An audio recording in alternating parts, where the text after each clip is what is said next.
Olá!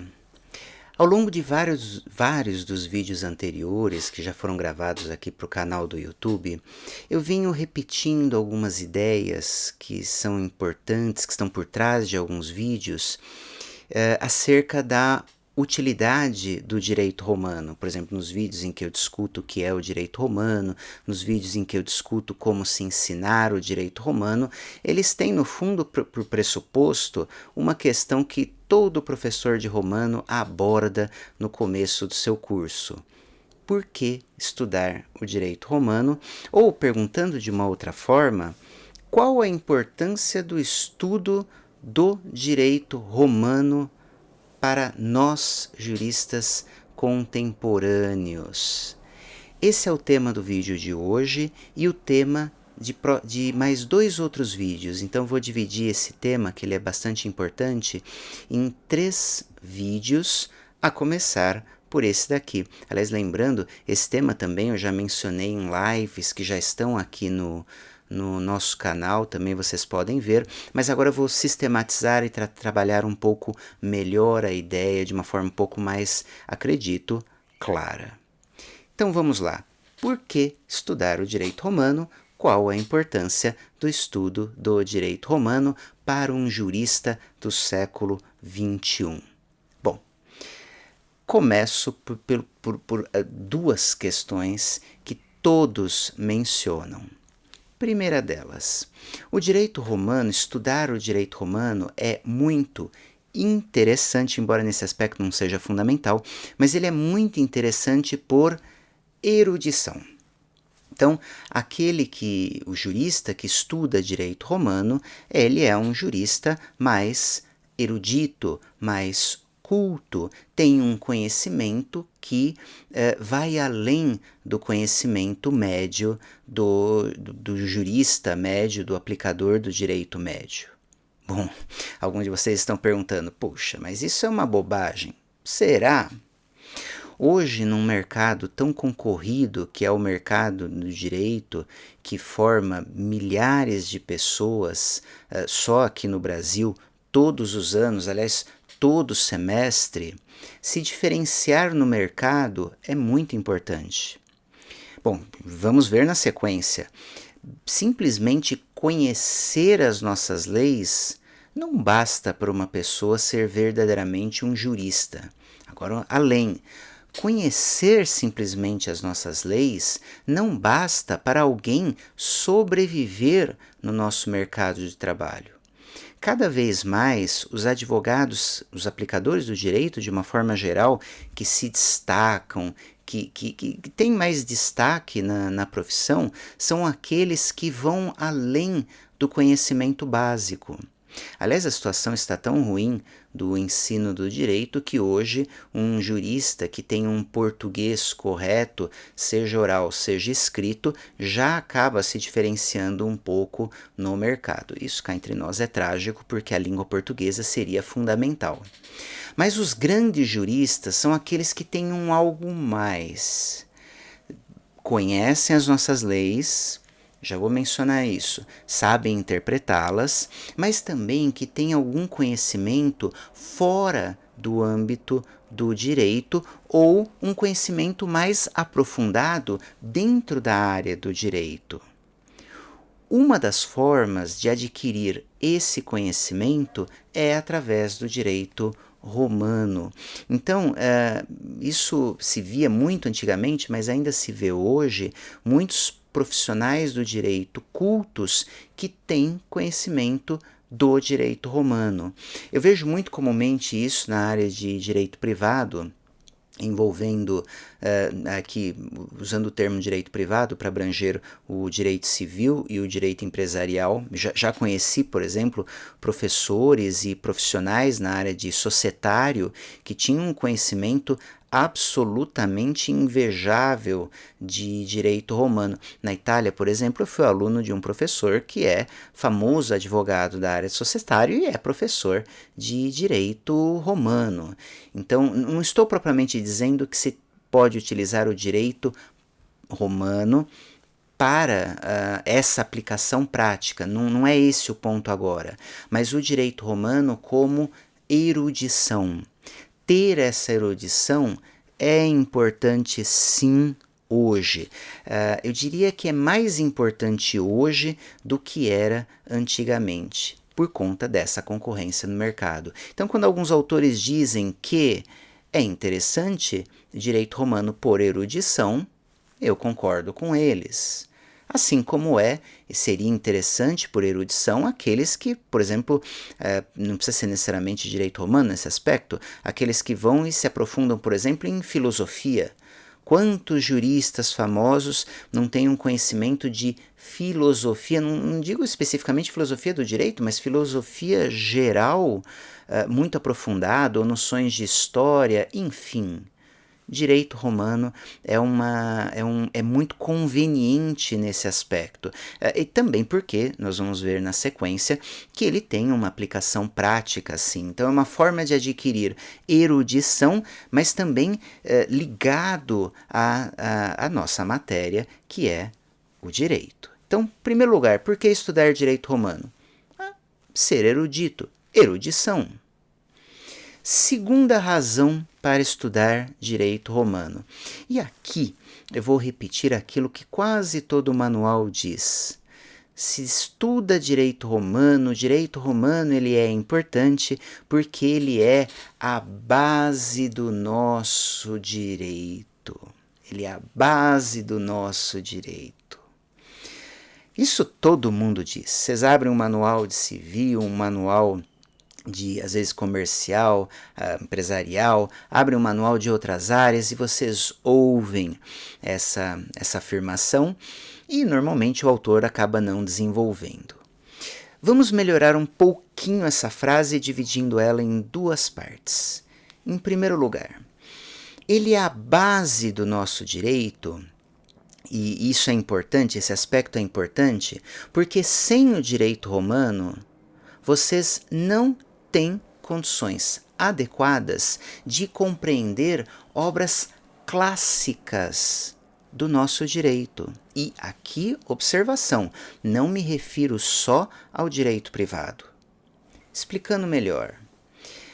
Em cada ramo do direito, nós temos autores que são considerados chave para a formação de um jurista, porque eles foram os fundadores ou porque eles têm uma obra que, já vou dar exemplos, mas porque eles têm uma obra que é decisiva para uma determinada área do direito, eles adotaram, por exemplo, um conceito-chave que é adotado até hoje, enfim. Nós temos esses autores clássicos. Aliás, autores clássicos que normalmente os professores de direito costumam indicar nos primeiros semestres do curso, são aquelas leituras quase que padrão que todos têm. Ora, eu não sei se já pararam para pensar, quase todos esses autores escreveram suas obras à luz do direito romano. Por quê? Porque, em regra, vejam, por exemplo, os vídeos da série do Corpus Juris Civilis aqui no canal, mas, em regra, na maior parte dos países do mundo, ao menos até o início do século XX, o Corpus Juris Civilis estava em vigor. Então, juristas de quaisquer áreas, quando eles construíam um determinado raciocínio jurídico, um instituto, desenvolviam uma determinada análise, eles faziam isso com base em fontes romanas, especialmente o Corpus Juris Civilis. Ora, nós só conseguimos entender adequadamente o pensamento desses autores se conhecermos minimamente as fontes sobre as quais eles se debruçaram, como era o direito da época dele. Se eles transformaram o direito, com que base, em cima do que eles transformaram o quê? Era o direito romano. Direito romano é uma acepção evidentemente muito ampla. Nós temos, isso também eu já falei em vídeo anterior, nós temos vários direitos romanos, mas a questão é, eles trabalhavam sobre fontes que nós chamamos de romanas, em especial sobre o Corpus Juris Civilis. Exemplos. Direito internacional. Quase todo manual de direito internacional fala de Grócio e Vitória. Esses autores construíram as bases do direito internacional em cima de fontes romanas. Vitória, por exemplo, trabalhou a ideia do ius gentium, que é um conceito que vem lá do direito romano clássico. Institutas de Gaio, Vitória se baseou essencialmente sobre as Institutas de Justiniano. Aliás, a maior parte dos autores se baseou, isso é tema para um outro vídeo, sobre as Institutas de Justiniano. É fonte romana, é uma das partes do Corpus Iuris Civilis. Então, para entender Grócio e Vitória sem as fontes romanas, desculpe, não entendeu efetivamente Grócio e Vitória, o pesquisador que começa a ler essas obras. Filosofia. Bom, se formos para o que genericamente chamamos de filosofia, as fontes romanas são extremamente importantes. Wolff, Pufendorf, menos antigo, Kant. Vocês podem não ser kantianos, mas sabem da importância desse autor? Ora, ele construiu seu raciocínio em cima do Corpus Iuris Civilis, essencialmente. É muito interessante analisar esse autor à luz das fontes romanas, das categorias dos romanos. Mais um exemplo de uma leitura que muitos acabam fazendo, aliás, no início da faculdade. Montesquieu. Tem obra clássica que muitos leem. Eu já vi essa obra, a obra principal de Montesquieu, todos sabem qual é, sendo vendida até naquelas máquinas automáticas de metrô. Meus caros, não dá para entender Montesquieu sem um mínimo de conhecimento do direito romano. É claro que eu posso indicar isso para um aluno que não tem conhecimento romano, ele faz uma leitura superficial, mas se você quer estudar em profundidade e entender mesmo o pensamento dele, precisa saber sobre o que ele trabalhava, sobre o direito romano. Quantos de vocês já não leram Beccaria em direito penal? Adivinha o que estava em vigor à época? Direito romano. Processo. Muitos autores, hoje com o Código de Processo Civil de 2015, se acentuou bastante a noção de relação jurídica processual. Eu vejo muitos manuais de processo tratando dessa distinção. Bom, ela vai às origens do que se chama do direito processual moderno, e normalmente os autores voltam ali para o século XIX e se remetem a um autor alemão, Oskar von Bülow, que construiu sua obra sobre fontes romanas. Aliás, a obra de Bülow, que quase todo processualista cita, se vocês abrirem essa obra, 80% parece um manual de direito romano, de direito processual romano. Ué, por quê? Porque ele trabalhava sobre fontes romanas. Aliás, até aproveitando esse autor, sabe a quem ele dedicava essa obra clássica, fundadora do direito processual? A um outro alemão, chamado Savigny. E aí vamos para os autores de direito civil.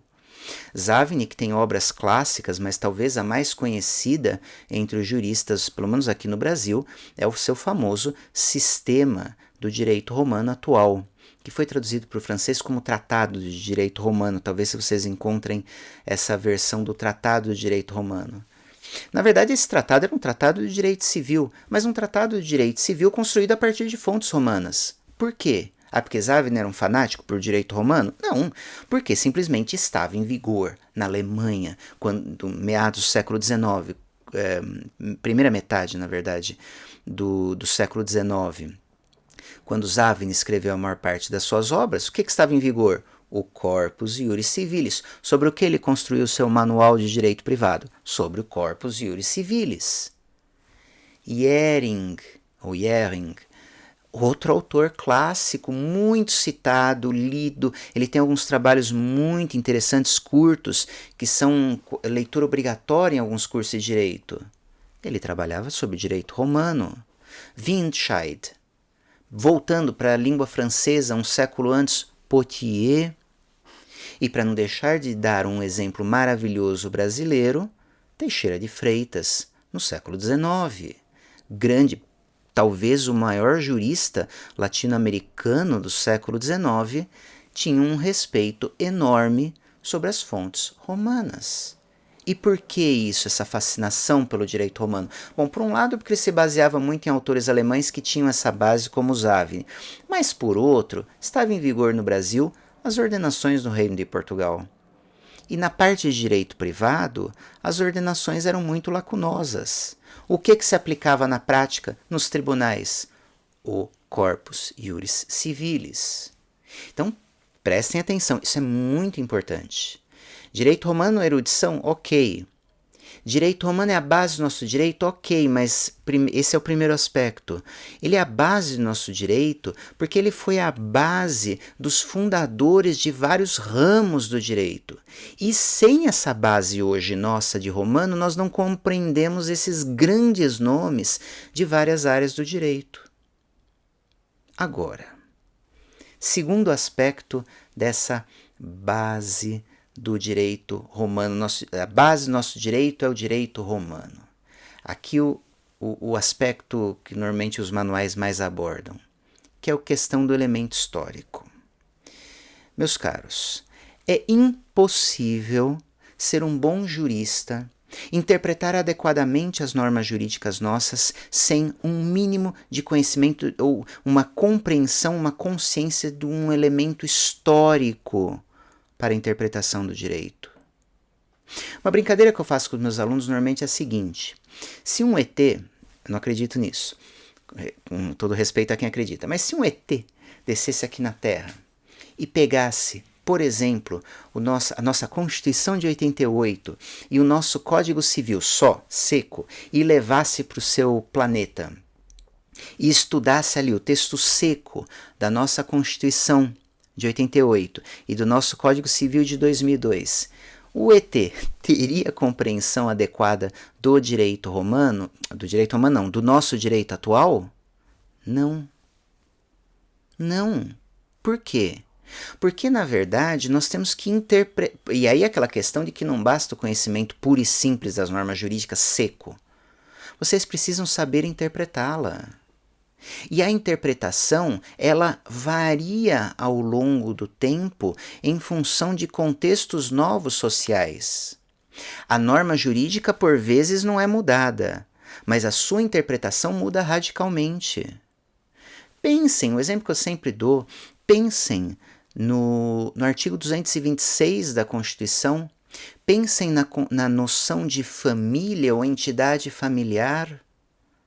Ela é a mesma aqui no Brasil desde a Constituição de 88? Não. O que se entende por família, sem entrar no mérito, mas mudou radicalmente. Era uma coisa na época de 88, era outra coisa, o mesmo dispositivo constitucional sem mudança. Mudou só uma parte ali, mas que não interessa para esse aspecto. Mas sem mudança de texto. Era outro sentido em 2002, quando entrou em vigor o Código Civil. E de 2002 até hoje, já passadas quase 2 décadas, mais mudanças surgiram na interpretação. E mesmo sem mudança de texto, daqui a 20 anos provavelmente teremos um sentido ainda diverso. O que eu estou pensando aqui? Num elemento histórico. Por quê? Histórico no sentido de que eu estou tentando enxergar a projeção da norma jurídica no tempo.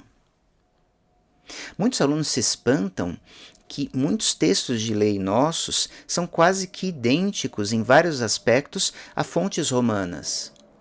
Isso não significa, contudo, que a interpretação fosse a mesma em Roma de que é hoje, porque hoje mesmo varia ao longo do tempo. Essa consciência do elemento histórico para a interpretação da norma jurídica é fundamental para o jurista contemporâneo. A questão, quando analisamos uma norma jurídica, é até quando nós temos que voltar. Alguns institutos nós podemos voltar 1 ano, 5 anos, 20 anos, 30 anos. Outros institutos, e preponderantemente no direito privado, nós temos que fazer uma volta muito maior. E onde os institutos principais que nós usamos hoje começaram a ser construídos, delineados em Roma, no direito romano. Então, quando se diz que o direito romano é a base do nosso direito, se quer dizer que foi ali que se começou a construir os institutos principais que nós usamos hoje. Meus caros, não é por acaso que no nosso Código Civil atual, para quem não sabe, o nosso Código Civil atual ele foi promulgado em 2002, entrou em vigor em 2003, mas ele é fruto de um projeto da década de 70. E ele é fruto não de uma única pessoa, foi uma comissão que elaborou o projeto. Um jurista ficou responsável pela parte geral e depois, para cada livro da parte especial, nós tivemos um jurista responsável. Então foi uma comissão com vários juristas.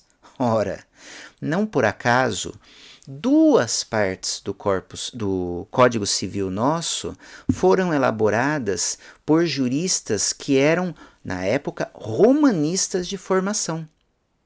A parte geral pelo grande ministro Moreira Alves e a parte de direitos reais pelo jurista carioca, o civilista carioca Herbert Chamum. Se vocês olharem a história da vida deles, deem um Google, vocês vão ver que eles nunca escreveram um manual de direito civil, mas os dois têm um manual de direito romano e têm obras importantes em direito romano. Coincidência? Não. E mesmo outros autores do projeto, embora não fossem romanistas de formação, valorizavam esse elemento histórico. Vejam, por exemplo, a parte de... Aliás, até para citar essas duas partes, porque falar, por exemplo, em direito às obrigações fica claro que tem uma base importante romana. Vamos falar dos dois blocos do Código Civil que normalmente as pessoas dizem que esse elemento histórico seria menos importante. Família, com Couto e Silva, e Sucessões com Torquato Castro eram dois autores que respeitavam muito esse conhecimento histórico para a compreensão do nosso direito, embora eles não fossem, por formação, romanistas. Então, essa questão do direito romano ser a base do nosso direito, sim, é muito importante. E me permitam um complemento. O direito romano, ele não é só a base do nosso direito, nós brasileiros, o direito brasileiro. Isso é algo que eu vou desenvolver no vídeo seguinte, nos vídeos seguintes, mas o direito romano, ele é a base da maior parte dos sistemas jurídicos do mundo, ou dos direitos nacionais do mundo. O direito romano não é só a base do direito brasileiro, é a base de outros direitos, o que traz aqui algumas consequências importantes. Bom, erudição, fundamental para a compreensão dos clássicos de vários ramos do direito e a base do nosso direito. Essas três justificativas, a meu ver, já seriam mais do que suficientes para que o direito romano fosse estudado. Só que elas, as três, significam um olhar do direito romano para o passado. Então, falando dos três, nós estamos pensando no direito romano como passado. Só que o direito romano é mais do que passado. O direito romano pode ser considerado presente e futuro. Então, não quero me restringir a essa imagem que todos normalmente difundem de direito romano como olhando para trás, passado. O direito romano, quando penso preponderantemente o direito romano, eu penso no presente e no futuro. Como? Vamos ver no vídeo, vamos ver em 2 próximos vídeos, a começar por amanhã. Aguardo vocês.